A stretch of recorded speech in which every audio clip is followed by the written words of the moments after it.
ইলেকশ্যনলৈ আছে মাত্ৰ 119টা দিন। 119 দিনত প্ৰফেচনেলি আমি কাম কৰিবলগীয়া কি আছে আমাৰ হাতত? ফাৰ্ষ্ট আমাৰ হাতত আছে যে 119 দিনত পাছত যি নিৰ্বাচন হ'ব, এই নিৰ্বাচনত কংগ্ৰেছে যদি চৰকাৰ কৰোঁ আমাৰ কৰণীয় কিয় আছে? কিয় অসমৰ মানুহে আমাক ভোট দিব? অসমৰ মানুহে আমাক যে ভোট দিব, আমি যে ভোট বিচাৰি যাম, কি বুলি ভোট বিচাৰি যাম?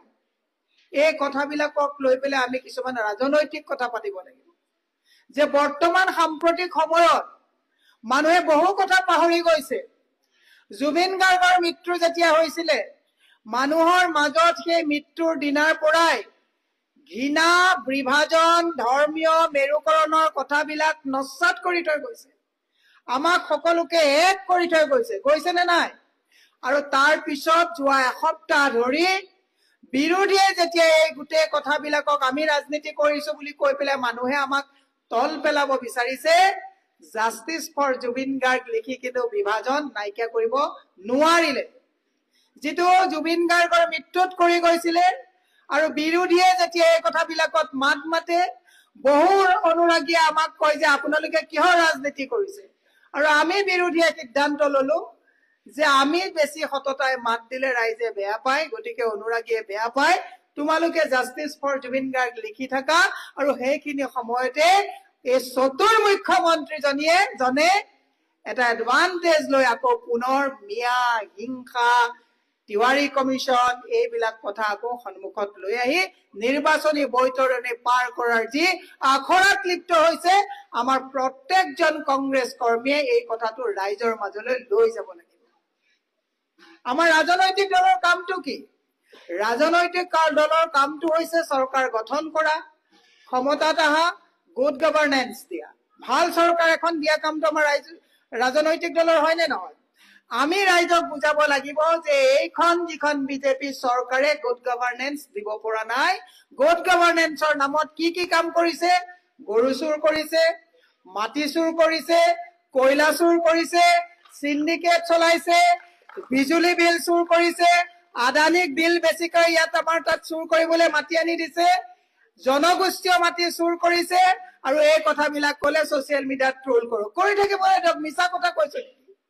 আজি তাৰিখত আমি কৈছো যে 19 দিনৰ পিছত কংগ্ৰেছে যেতিয়া নিৰ্বাচনত অৱতীৰ্ণ হব, আমাৰ ৰাইজক বুজাব লাগিব যে ভোট চুৰ কৰি বিহাৰত যেনেকে আহিছে, মহাৰাষ্ট্ৰত যেনেকে আহিছে, অসমত কিন্তু এইটো সুবিধা কৰিব আমি নিদিও। তাৰ কাৰণে আমি প্ৰফেচনেলি বুথ লেভেলত আমাৰ বুথবিলাক শক্তিশালী কৰিব লাগিব। আমাৰ বুথে বুথে মানুহে নজৰ ৰাখিব লাগিব যে আমাৰ বুথত কোনোবা 2 নম্বৰী মোবাইল ভোটাৰ কোনোবা গুজৰাট ইউপিৰ পৰা আহি ভোট দিছে নেকি, তাক প্ৰফেচনেলি ডিল কৰাটো হৈছে প্ৰফেচনেল কংগ্ৰেছৰ কাম। আজিৰ তাৰিখৰ পৰা ইয়াৰ পৰা আপোনালোকৰ প্ৰত্যেকখন জিলাৰ যি প্ৰতিনিধি আহিছে, আপোনালোকে এটা বস্তু সতৰ্ক হ'ব লাগিব যে 1,86,000 কোটি টকা ধাৰ কৰা এইখন চৰকাৰে, এইজন মুখ্যমন্ত্ৰী যেতিয়া ফাইনেন্স মিনিষ্টাৰ হৈ বিজেপিত আছিল, 10,000 কোটি টকা যেতিয়া তৰুণ গগৈয়ে ধাৰ লগাই থৈ গৈছিল 15 বছৰত, তেওঁ খালে বুলি দেশখন খালে বুলি আমাক অপবাদ দিছিলে। আৰু আজি প্ৰফেচনেল কংগ্ৰেছৰ প্ৰত্যেকজনে অসমত গৈ কব লাগিব 9 বছৰত 1,80,000 কোটি টকা ধাৰ কৰি গৰ্ভত থকা সন্তানটোৰ মূৰতো হিমন্ত বিশ্ব শৰ্মাৰ চৰকাৰে 50,000 টকাৰ ধাৰ লগাইছে। এই কথাবিলাক ৰাইজৰ মাজলৈ লৈ যাব লাগিব। 64,000 অসমৰ থলুৱা মানুহক, দুখীয়া দৰিদ্ৰ মানুহৰ ঘৰত স্মাৰ্ট মিটাৰ লগাই মানুহৰ ঘৰত লুণ্ঠন আৰু ডকাইতি কৰিছে। এই কথাবিলাক ৰাইজৰ মাজলৈ লৈ যাব লাগিব। 7,000 অসমৰ চৰকাৰী স্কুল বন্ধ হৈছে আৰু 7.5 লাখ ল'ৰা ছোৱালীয়ে যোৱা 9টা বছৰত অসমৰ পৰা স্কুললৈ যোৱা বাদ দিছে।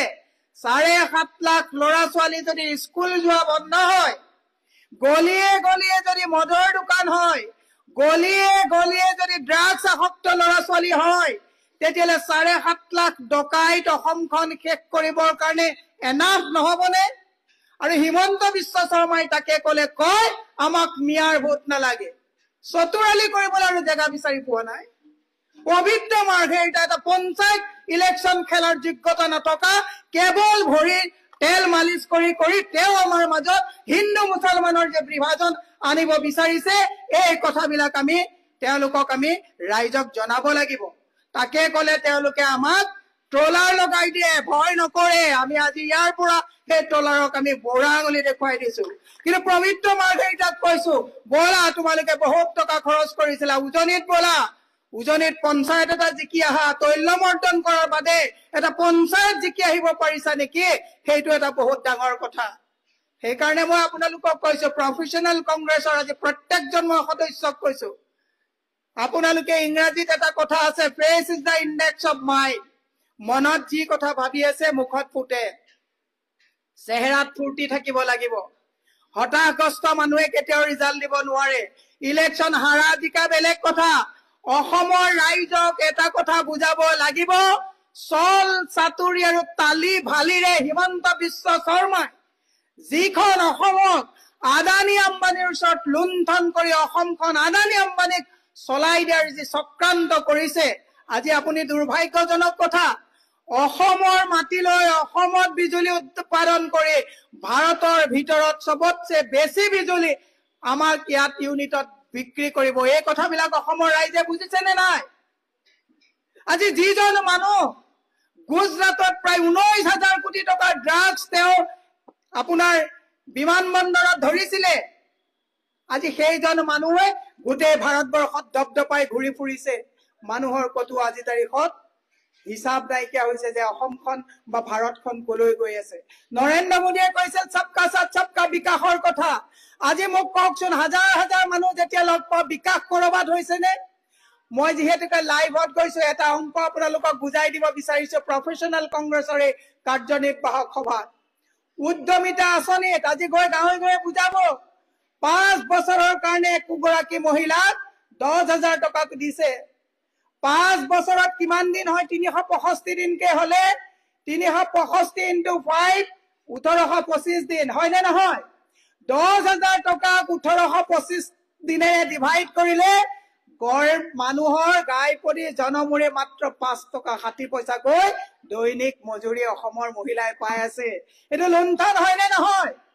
1250 টকা দি আছে, 1250 টকা 30 দিনক আপুনি ডিভাইড কৰক, এগৰাকী মহিলাৰ মাত্ৰ দৈনিক মজুৰি যদি মজুৰি হিচাপত চাই মাত্ৰ 41 টকা এগৰাকী মহিলাই পাই আছে। হুৱেৰেজ এজন যদি আপোনাৰ ঘৰত পকা মিস্ত্ৰী আহে, দৈনিক 900 টকা হাজিৰা আৰু যোগালীজনক 750 টকা হাজিৰাত কাম কৰিছে। দুৰ্ভাগ্যজনক কথা যে আজি অসমৰ সেই স্বাভিমান মহিলা, যাক আমি লক্ষ্মী, দুৰ্গা, সৰস্বতী বুলি আমি যাক সন্মান কৰো, যাক মূলা গাভৰু বুলি আমি জয়মতী বুলি সন্মান কৰো, আজি অসমৰ মূলা গাভৰু আৰু জয়মতীক মিটিং কৰিবলৈ আনি আনি দৈনিক 41 টকা আৰু 5 টকাকৈ হিমন্ত বিশ্ব শৰ্মাই যি অপমান কৰিছে, ই দুৰ্ভাগ্যজনক কথাই নহয়, ই ভয়ংকৰ ভৱিষ্যতৰ